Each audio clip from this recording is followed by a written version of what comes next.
Pertamina tidak ada kompetitor, rugi. PLN tidak ada kompetitor, rugi. PDAM tidak ada kompetitor, rugi. Ya, banyak perusahaan-perusahaan negara tidak ada kompetitornya tapi rugi. Karena apa? Semua di dalamnya biawak, penjahat semua di dalamnya. Kenapa mereka bisa korupsi sebesar ini? Ya karena mereka tahu penegak hukum bisa dibayar. Mulut penegak hukum bisa disumpal. Mata-mata penegak hukum bisa ditutupi pakai uang. Penegak hukum itu siapa? Ya polisi, kejaksaan, hakim, ya KPK. Ya kan? KPK dibentuk untuk memberantas korupsi. Kenapa KPK dibentuk? Karena polisi tidak bisa memberantas korupsi. Tapi anehnya KPK anggotanya diambil dari polisi. Kan aneh. Bahkan pimpinan KPK dari polisi. Seandainya dulu polisi bisa memberantas korupsi, nggak perlu ada KPK. Tapi kenapa dibuat KPK? Karena polisi nggak bisa memberantas korupsi. Ngapain dibentuk KPK kalau toh anggotanya diambil dari polisi? Kan aneh. Aneh. Negara ini aneh.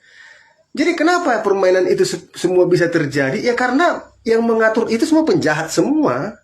Supaya dia aman melakukan kejahatan. Kenapa DPR RI tidak mengesahkan undang-undang RUU perampasan aset koruptor dan hukuman mati? Karena di DPR RI banyak penjahat, banyak pencuri, banyak bermain dengan mafia.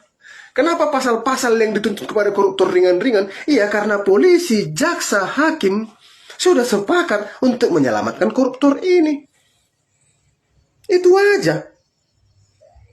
Jadi kalau contohnya orang berani korupsi 20 triliun, 100 triliun.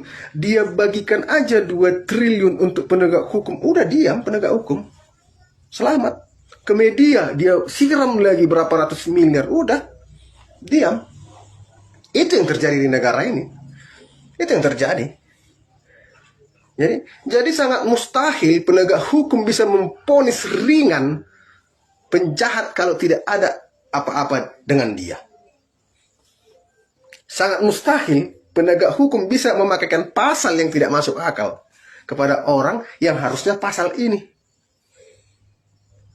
Jadi negara itu bobrok ketika penegak hukumnya bobrok. Jadi 100% penegak hukum di Indonesia bobrok, bajingan. Jadi rakyat harusnya yang mengambil alih ini. Rakyat harusnya yang mengambil alih. Udah saatnya rakyat mengambil alih. Ya. Udah saatnya kita ini udah dikuasai oleh raja-raja kecil, raja-raja jahat.